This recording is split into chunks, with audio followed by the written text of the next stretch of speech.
My name is Sam Johnson. I've been making bamboo fly rods for about 25 years. There are some people who has texted me and sent me some messages that they want to know a little bit about, kind of what's special about bamboo fly rods. And I want to start tonight by saying, talking about bamboo fly rods and the virtues of bamboo fly rods is kind of like religion and politics. I don't care which side you pick, you're going to tick somebody off, or they're going to say, no, that's not true. That's not what I found. But I'm going to tell you what I know about it after studying it and chasing it as long as I have. It's called split cane or boo or fishing, whatever you want to call it. The split cane is typically what you'll find them called many times. The early to mid 19th century, it kind of seems to be when bamboo rods started being made, uniquely American. We kind of claim that we've got the American patent on it here in America.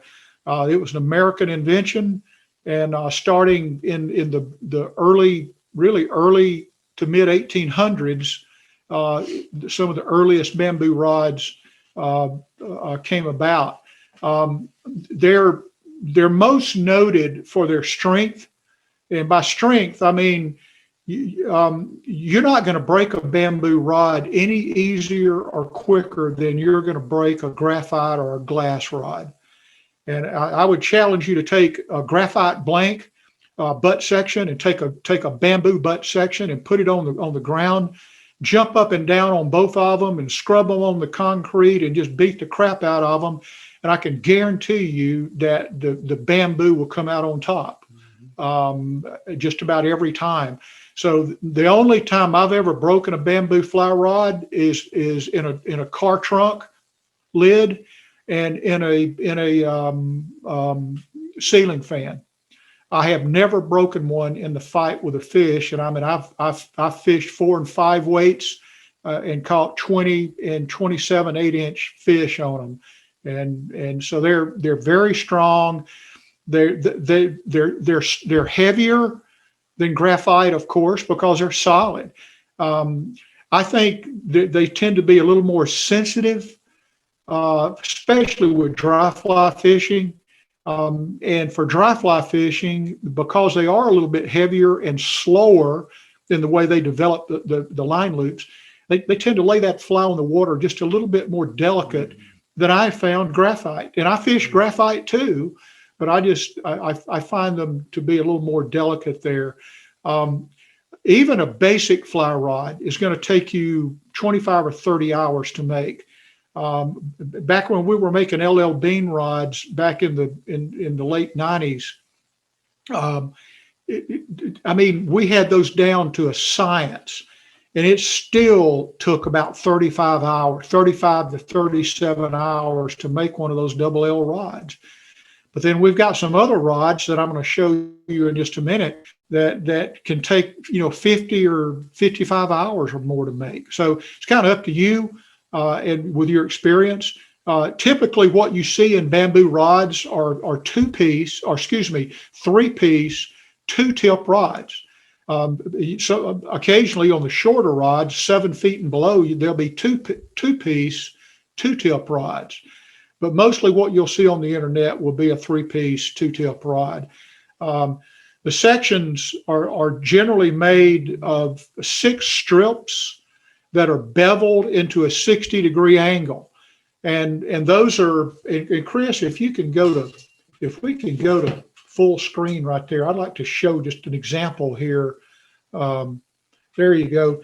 Here's a midsection to a rod. 6 strips have been beveled into a 60-degree angle, and then I put them together and kind of exploded them where you can see them. But you can see that this is a hexagon, but it's 6 strips all the way to the very end when we glue this together. And on the back end here, I exploded it just so you can see the 6 strips. So that's what's involved. The 6 strips, butt section, midsection, tip section, they're all 6 strips. The The tolerances, when you're planing, and we'll show you some of these tolerances, you literally can get down to a thousandth to a half a thousandth of an inch in your planing of these strips, putting them together. So that when you put these together into a hexagon and we glue them together, you're really talking about a glue line on the inside of this rod, no more than a couple of thousandths in some areas, but in some areas down to probably a thousandth of just a glue line. So very tight tolerances, very exacting. The sections are attached together with ferrules, metal, in our case, nickel silver, anywhere from 14 to 18% nickel silver ferrules that hold the sections together. A good quality bamboo rod, a two-piece, two-tip rod, is going to cost you somewhere in the neighborhood of about $1,500, up to some that will be over $4,000. So it just depends on the amount of time it takes and the amount of embellishment and wraps and the work that's done on the hardware determines the price, and of course the maker too.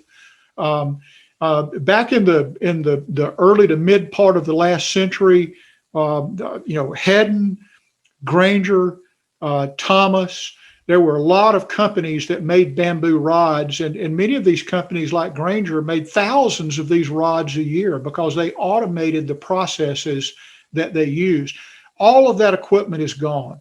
All of the equipment that they used to automate and to turn out 100 or more blanks in a day, a lot of it went to the war effort of World War I and II, and they don't even exist anymore. So it's all basically using hand labor now, and that's what we're going to show you tonight. So that's a little bit about bamboo rods and the history and everything. I'll show you a few rods, and so a few things that are special about these rods. This is a rod we call the Damascus rod because the hardware is actually made of Damascus steel, which makes it pretty unique. And even the winding check and butt caps and everything were Damascus steel. Just a very beautiful rod, great wraps on it, hand drilled agate strippers, and that shows you some of the detail of the Damascus steel. Actually, Damascus is lighter than nickel silver. So from the sense of weight wise, you actually picked up just a minuscule amount of lack of weight there. This is a double L LL beam. This is one of my personal fishing rods that we made years ago. Made on a Granger 8050 taper. No, excuse me, this was a 7540, I believe is what this was on a Granger. Great fly rod, basic Chevrolet, but boy, it gets the work done. This was a custom rod or series of rods done for the Biltmore Estates up in Asheville. I did 10 of these, called the Highland Stalker, and using natural elements. And you can see on this one, we used antler as a butt cap, and then scrimshawed Highland Stalker with the number 1 of 10, 2 of 10, 3 of 10 on the bottom, with blued hardware. And then we used brook trout colors. And so you can see that mustardy color right there that you see in the brook trout, and then the green, and then of course the black and the white wraps, emulating some of the other colors on the brook trout. So there's a lot you can do with bamboo, and there's a lot you can do with your imagination as far as creativity, like this rod using antler as a butt cap. And this is a functional fly rod. But it all starts with bamboo. In this case, it starts with Tonkin Bamboo from China. And this is the same species that grows all over America. I mean, I was in Asheville a couple of weeks demonstrating bamboo fly rod making. And I had 3 people bring me in stalks of Tonkin Bamboo growing in their backyard. and they can't understand why you can't use the Tonkin bamboo here to make a bamboo rod out of. And of course, I said you can. It fish like a limp noodle, and here's why. Here's a cross section of a dried piece of Tonkin bamboo, and the only part of this bamboo that we use is the power fiber on the outer sections of it. So if you look at the domestic Tonkin bamboo, you see how light it is. And then you look at the Chinese Tonkin and you see that dark power fiber. That's the only part that we use to make a bamboo fly rod. So we take little triangles out of that power fiber for each strip, and you put 6 of these together, you've got a hexagon, and that's what the bamboo rod is made out of. And this comes from really one or two places in China, just above the South China Sea, up in a mountain range, where this bamboo grows back and forth because of the wind blowing it, and it puts on more power fiber because it has to. And so that's the reason that you don't see it over here in America. So there's a close-up of a cross section of a piece of bamboo with a triangle, and then here's a plane. This is probably a midsection that has been planed and glued together, and I put lines in there to show you the 6 sections, but you can see the power fibers, the power fiber cells that run from the root section all the way to the tip of the plant. And that's what gives the bamboo rod its strength. And that's why we use that part of it. So that's a cross section, and that's what you'll be doing when you make a bamboo rod. And I'm going to talk about you can get out of a plum of bamboo. Then I'm going to turn it over to Chris to start the process for you. But a 12-foot section of bamboo cut into 3-foot sections will give you 3 bamboo rods if you use the splitting method to split out your sections. Now, if you saw them out, you're going to get less than that, and it varies by the person that I found that saws. But generally speaking, the most efficient way to use bamboo is to split it, and if you do that, a 12-foot section will give you three bamboo rods with basically enough bamboo left to give you 2 tip sections. That's pretty efficient for bamboo rod making. And the bamboo that we use is expensive. It's very, very limited where we get bamboo. We have a special person that brings it in and dries it and colors it for us. And so we're very selective in how we use our bamboo, and we try to get as much out of it as we can. Chris, you want to take over and talk about selecting boo, and then how we start working it into sections? Yeah, so I mean, we're looking for basically perfection, right? Right. We're looking for making sure that and most of the time when the bamboo comes over from China, the people selecting it in China, they're already looking for bugs, bug marks, tracers, you name it. And so by the time it gets to us, the bamboo's in pretty good shape, straight, and looks like you see here on the picture. Beautiful piece of bamboo. From there, as Sam said, we cut it, and then we start working on sanding the nodes down. If you don't sand those nodes down, then you're going to have all kinds of problems when you get into the planing part of the process. Right, and that can be done with a wood rasp and file, or it can be done with a belt sander. Belt sander is more effective, does it quicker, but you just have to be really careful with it. When the teacher teaches the grasshopper how to make his first rod, there are no power tools involved, and so it was by hand, by rasp. So anyway. Here, we're removing the nodes. So we have to take the nodes out on the inside of the bamboo once we start splitting it. And that again starts to lay the foundation when we get ready to start working with it and preparing it to cut it into the 6 pieces. Yeah, and Chris, on this slide right here, it's worth noting that if the bamboo doesn't naturally split, and most of ours doesn't split when it comes in, we actually use a bandsaw to split it into 2 halves, which is what you see on the right side right there. And then it's easy to get in there with your chisel and take out those dams. So we got a quick video here. Yeah, quick video. Just quick little. Okay. And you do is just get out in here, hop that out. Just got to push until you go, pretty flat, but don't gap in the power fiber. Kind of like working as smooth as you can. Try like that. Then flip it over. Man. So there you can see how much work is involved in trying to get all of that cleaned out. So in our next process, we're ready to roll.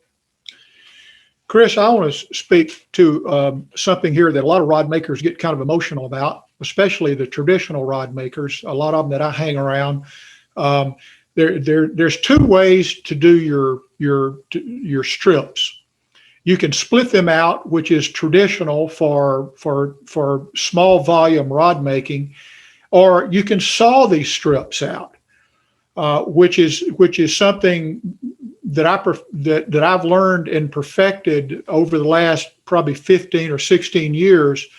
And there's some benefits to both of these. And I'm going to speak to this real quick.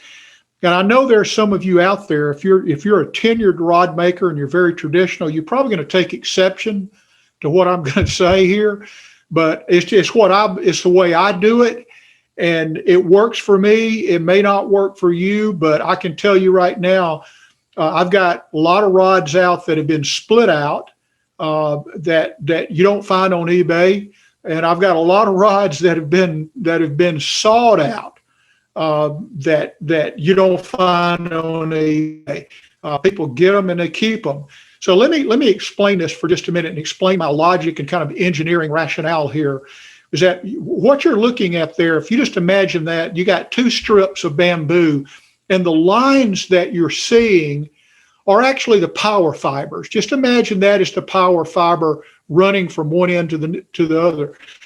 With the first one, This is a split out strip that has been flame straightened over an alcohol lamp, which is kind of the typical way that you straighten these. Is that you take a strip and where you have a node or you have a bend in it, you heat it over either a heat gun or an alcohol lamp, and then you torque it until it takes a set. And then you let go and see if you've taken the bend out of it. Now, there are a lot of ways you can do it. You can do it with a vise apparatus. There's all kind of ways that you can use to kind of semi-automate that.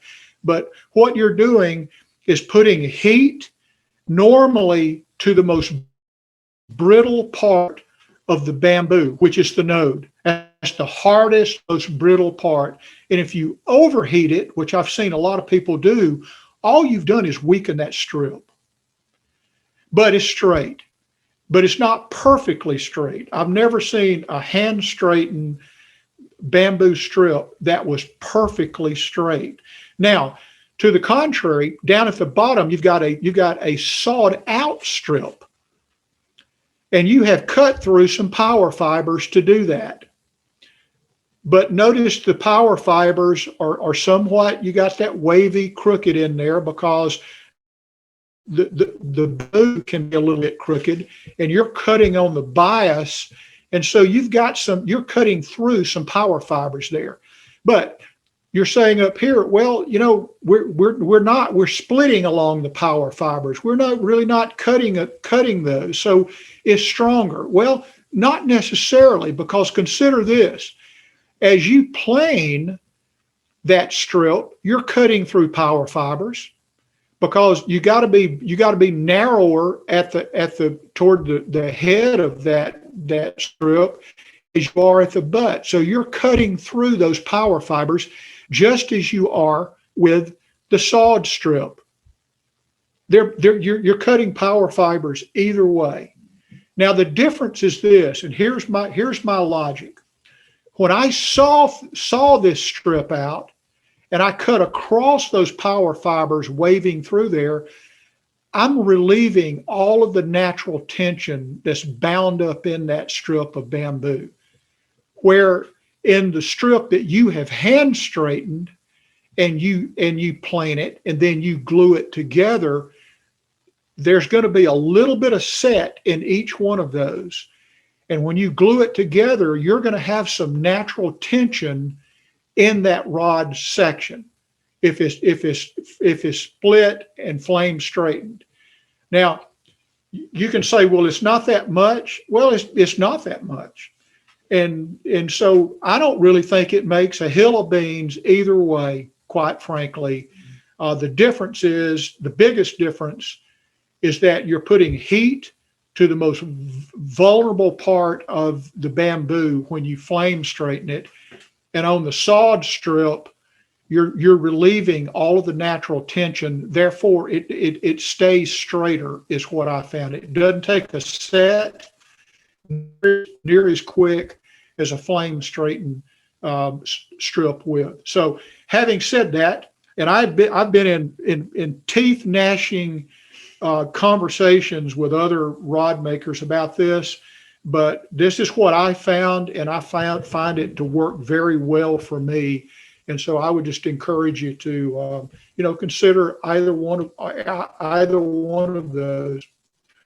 So the first step, after we've selected it, and we're gonna hand split, is that we're gonna mark the sections. And in this case, we're gonna mark that butt section in lengths. Same thing with the midsection and a tip section. And then from there, Chris, we're gonna hand split those out using a little special souped up machete we've got, which is basically a machete that's been cut off. And then we'll take on the bench a smaller knife and drive through it and hand split those strips out into the number of strips we need for each section. And then if we elect to saw, we're going to mark those sections and line them off with a straight edge. And the bottom picture, you can actually see the lines. You can see the straightness of the bamboo. And we're for the most part, all of our bamboo looks like this. It's extremely straight. We're going to saw through these lines right here. And this is one jig. This was a prototype jig that we did for sawing bamboo. And here's a video showing the sawing.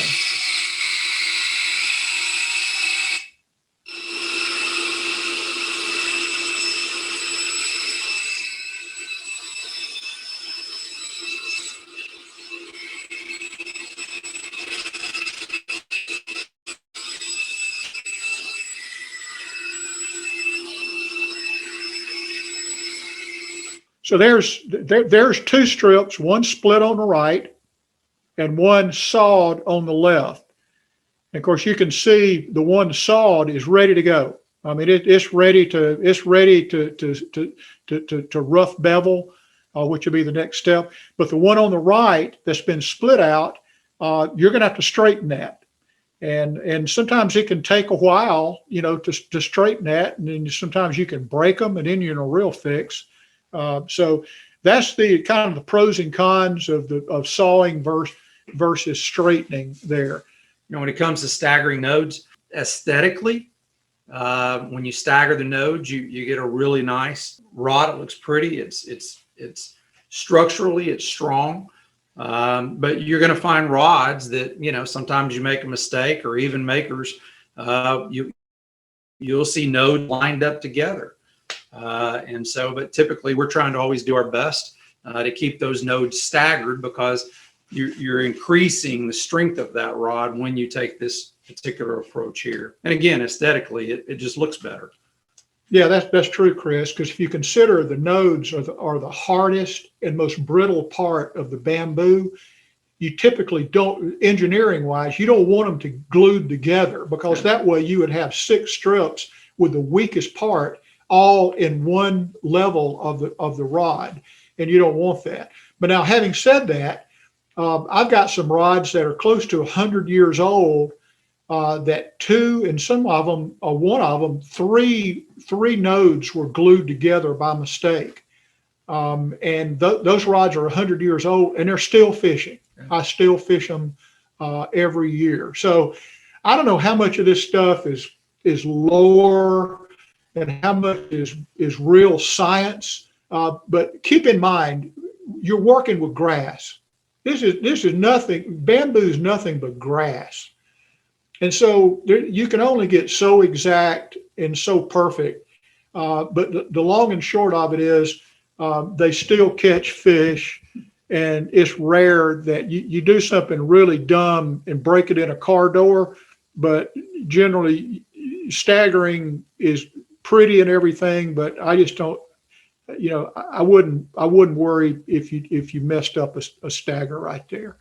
And of course, next thing is rough beveling your strips. Chris, you want to talk about? Yeah, I mean, this is our Baginski beveler, I think is how you pronounce it. And so essentially what we're trying to do is, once we take those sawed strips, now we got to work to get that 60-degree angle cut in. And so in this process, what we're doing, and that's just on the other side, is just your standard grinder where we've taken one of the wheels off. And basically what we're doing now is putting that initial bevel, getting the bamboo ready to go into the planing forms. Right. And so this is one way that you start to take off, a considerable amount of the bamboo, and getting the strips ready to start to plane down. And so this is a fun process. It doesn't take very long when you have a good piece of sandpaper on the wheel. But anyway, yeah, this is the beveler. And this is a butt section that's been rough beveled, and you can see, it's a hexagon already, and it's at each of these strips are at 60 degrees. But all I've done is just put them together and put some painter's tape on it, which I prefer over masking tape. It's easier to work with. It doesn't leave a film or anything. And these are ready now to put on the planing form, which is what we'll talk about next, and plane down into a section that you're ready to start gluing together. That's what you just saw, was the 6 strips together right there. The next thing we're going to do is pick a taper. In this case, I'm showing a Wright McGill Granger taper. Wright McGill bought Granger from the Granger family back in the early the mid part of 50, 51, somewhere. Yeah, somewhere like that, late 40s. But anyway, they bought, and these are the original stress curves and metrics for planing out each section, starting with the butt section down here, right down to about 1/2 thousandths of an inch is what we'll wind up setting our planing forms at. So you had a butt section about right in here, midsection right here, and then the tip section here. And of course, if you know how to read one of these stress curves, you can look at this stress curve and know how this particular 80-50 rod is going to perform on the water. So we pick out, based on what the client wants and the type of fishing that they do, we suggest a taper. And we got probably 100 tapers from about 10 or 15 different makers that we can choose from. So here we're getting the planes ready. So to take it from that 60 degree that we put on the rough beveler, now we start to get the taper set on our planing forms. And so we use our depth gauge at each of the stations. So there's all those bolts that you see are different stations. And so we start to, at each of those, like you saw on the taper itself, on the graph, we start to set at each one of these stations what the depth is going to be. And that starts to form that taper. And Chris, it's probably worth saying here, because if you look at my planes sitting there, if you're a woodworker or a rod builder you cringe when you see planes sitting flat like that. But I can assure you, when I'm working with a plane, I lay it on the side. The reason they're sitting up, or two of them are sitting up, is just so you can see it. And you can read Lee Nielsen on there, because in my opinion, I think Lee Nielsen is probably the best plane made for making bamboo fly rods. Mm-hmm. They're very traditional. People have been using them forever. Very small family business, and they make a really fine plane. So generally, they're laying on their side to protect the bottom and protect their blades, but I set them up so you can see them right there. And here they are. These are the darlings of the rod making industry. These are the Lee Nielsen family here. The rough plane here is what actually the scraper is what we'll use to scrape enamel off the top of each strip. We'll put it on the planing form, we'll strap it down, and we'll use this scraper to scrape it flat. And once we've scraped it flat and we've got a perfectly clean, smooth surface, that's all we take off. We don't get into any power fiber at all. We just get through the enamel. And then we turn it over on side 1 or 2, and we'll use our rough plane to start really working that side down to its 30-degree angle to marry the 30 degree on the other side. And so this is the workhorse of the planing right here. Once we get down, or once I get down typically to about 4, 5, 6 thousandths, then I switch from my rough plane to my finishing plane right here.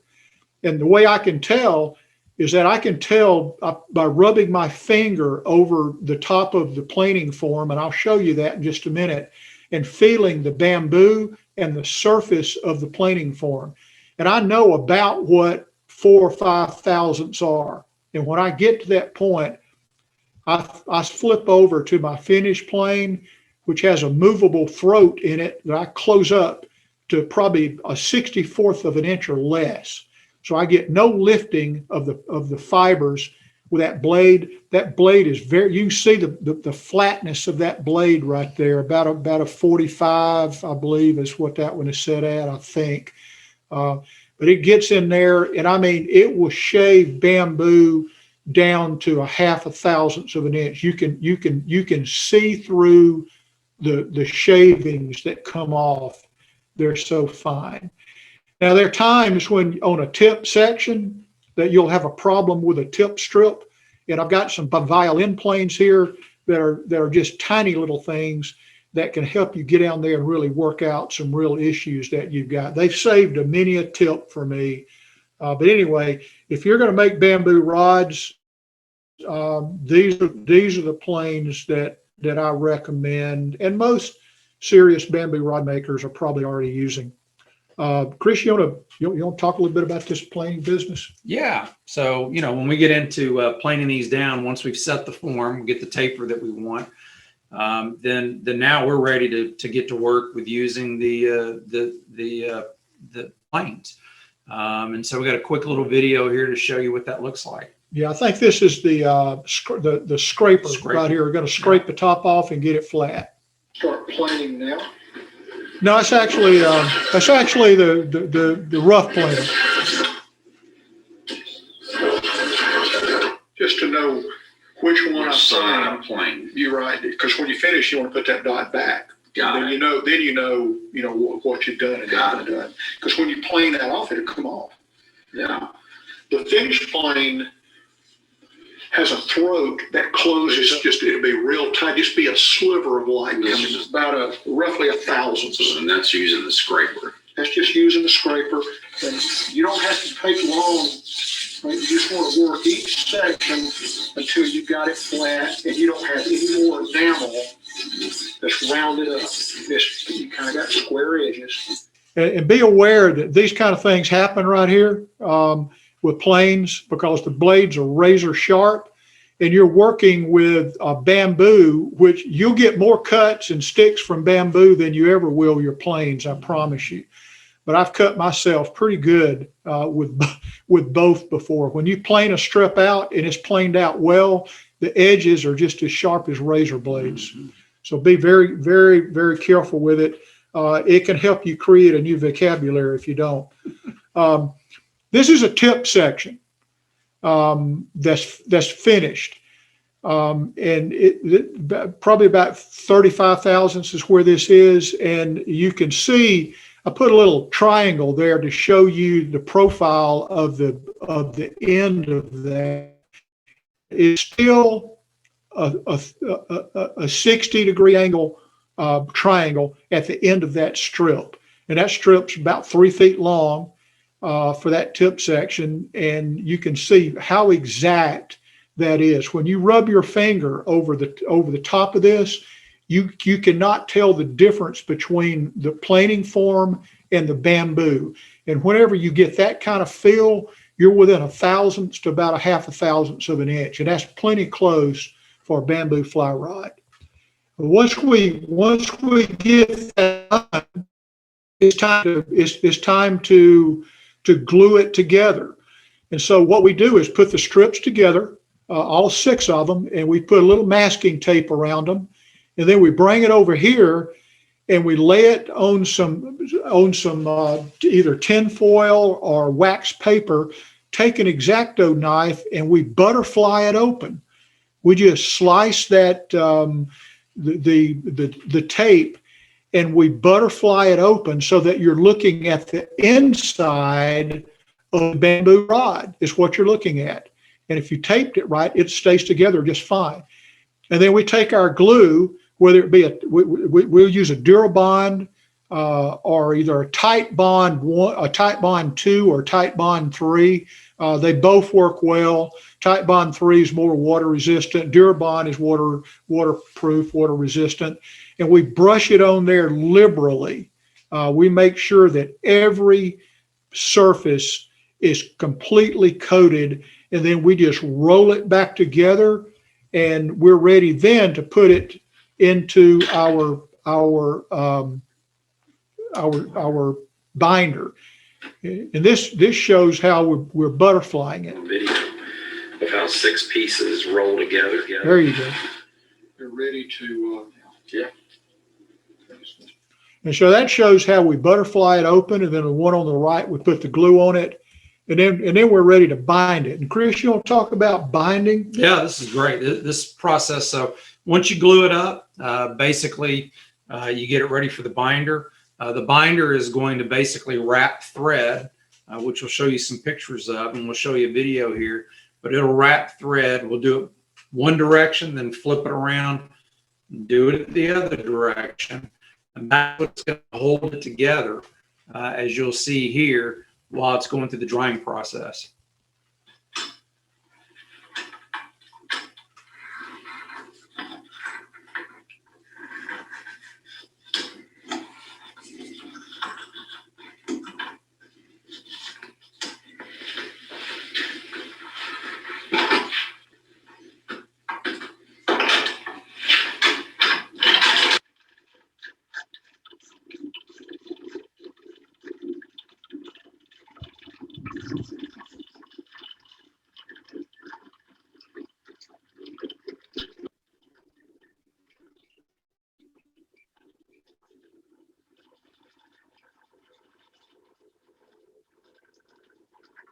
And then what we'll do is tie it off right there, and then flip it over and go from the other direction.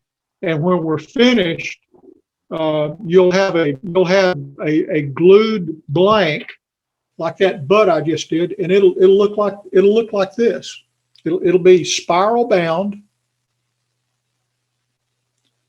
with the right amount of tension on it, and it's ready then to put into the dryer. And you can still see the 6 strips there that's glued together. And then at that point, we're going to go and put it in our we call it a drying oven, and it's basically a box with a heating element in the bottom of it, and we'll get it up to about 115 degrees roughly, depending on the glue we're using. But in Tight Bond, 3 will go to about 115 degrees, and in about an hour, hour and a half, all the sections are totally dried and ready to take out and start working together.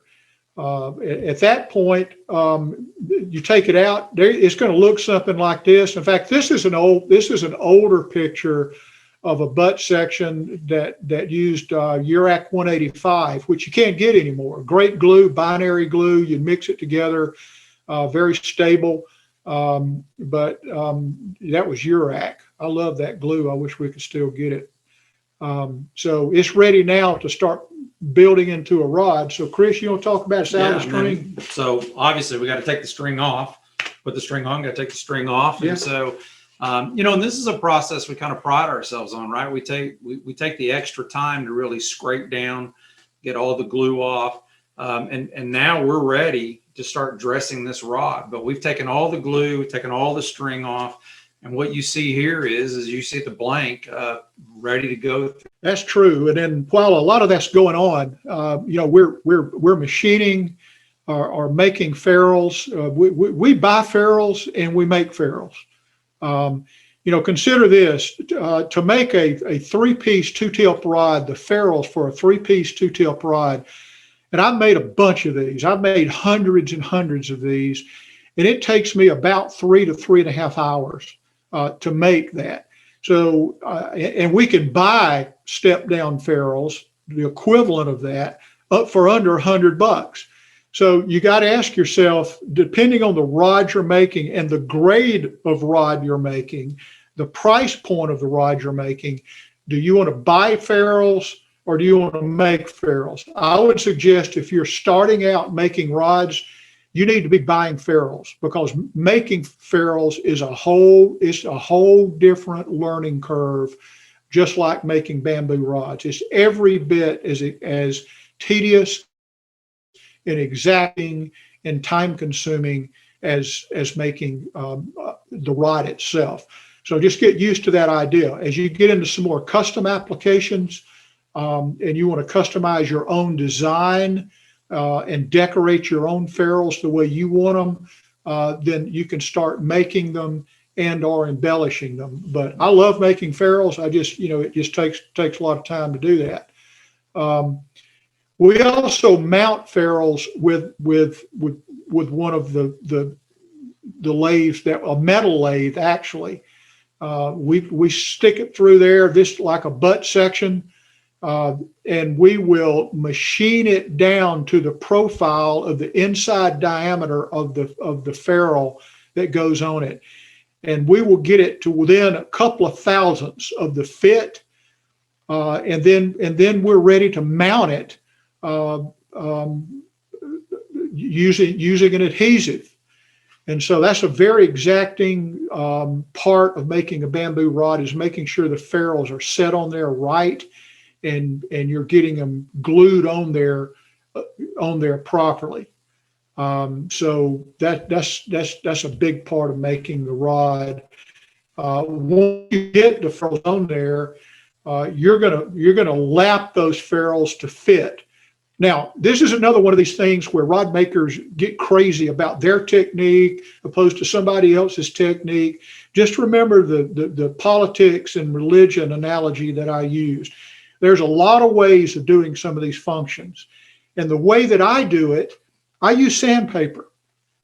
I use strips of sandpaper that I hold that puts an equal amount of pressure to where you're not getting any pressure points on here to lap my ferrules, both the male and the female. And we'll show you a little bit of that in just a minute here. But there's a lot of ways of doing this, but I use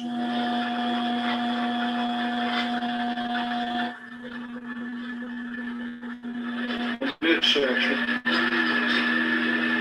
Use 2000 grit. I'm just going to see. I'm going to put it over here. Equal pressure. And what I'm going to do, I'm going to keep lapping it with 2000 grit down to 1000 grit, and then back to 2000. I'll go back and forth and I'll continue to fit those ferrules together until I get a pop. I want that little snap at the end where I create a vacuum. I want that buttery feel when I put them together. And once I get that, your very close tolerances in there. And that's the reason nickel silver works so well. It's a soft, kind of gummy metal, and it machines well. It holds well. It's very strong, and it's got that buttery feel to it when you put it together. So it's just a great product to use. All during this time, when if you're not buying your hardware, what do we do, Chris? We make it. We make it.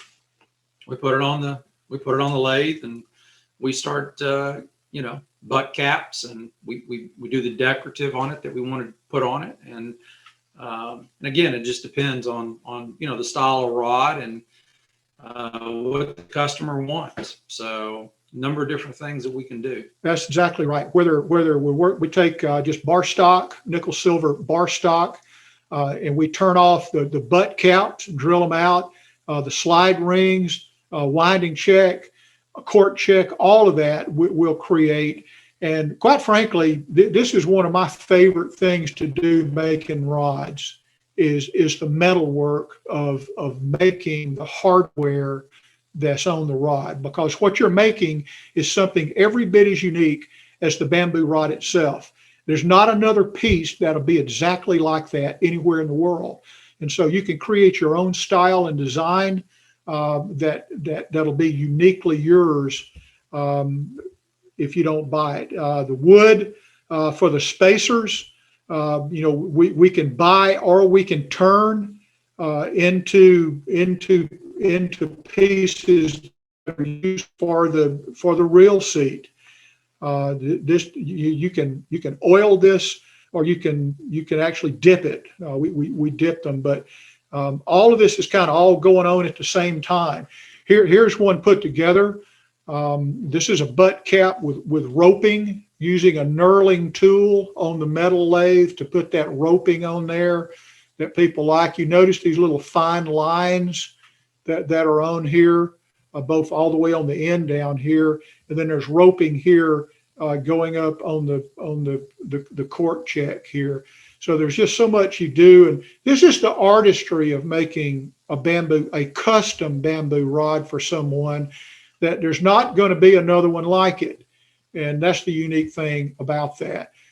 This is a Damascus butt cap and slide ring and hardware that you can look at the grain of that Damascus steel. It's just incredibly beautiful, and I guarantee you're not going to meet yourself on the stream with anyone fishing one of these.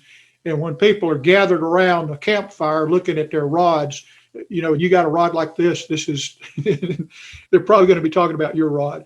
This is a Granger rod, one of the early designs that a lot of people like, especially me. I like fishing with Granger rods for a lot of reasons. Number one, I think Granger rods cast probably as good or better than any rods I've ever casted.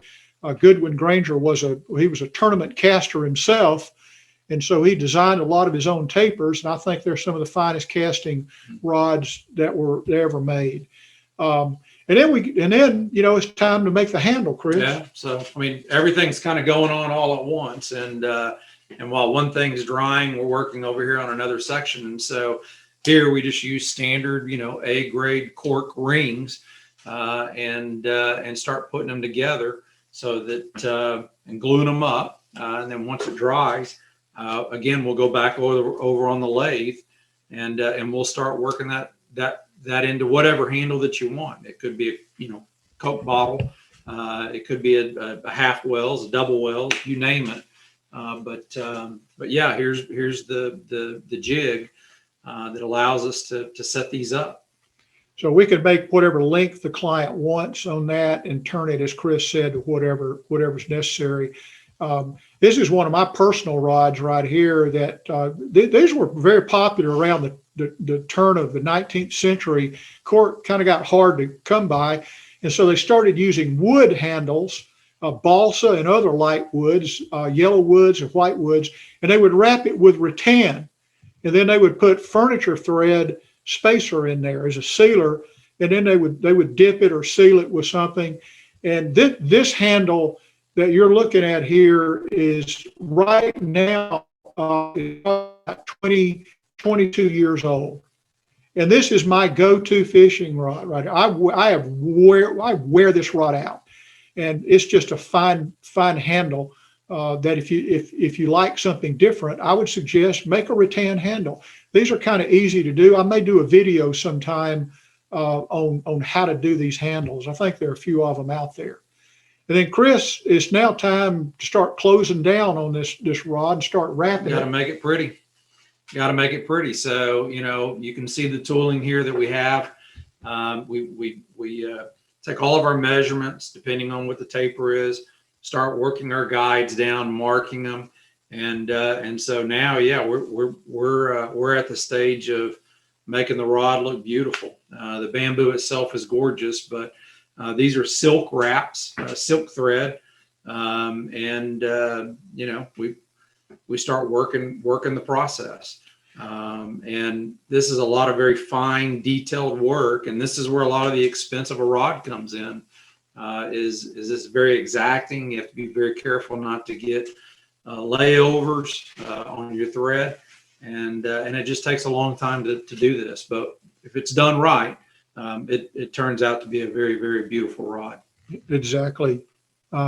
Still showing some wrapping right here. As Chris said, depending on the sophistication of the wraps, the types of tipping and signature wraps that you put on the rod, that just determines the amount of time it takes to make that rod. And that therein is the value of what you'll pay for. That's the difference between a $1,500 rod and a $2,500 rod, is the amount of tippings and intermediate tipping or wraps that are put on there to decorate it. Some of them used to be functional.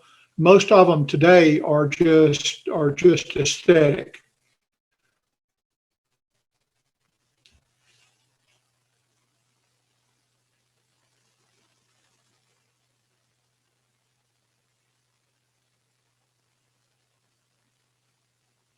This is one of the most difficult things for most new rod makers, is learning to wrap and to do wraps that don't have any wrap overs, and learning to color preserve and color protect them to where you keep the color that you want.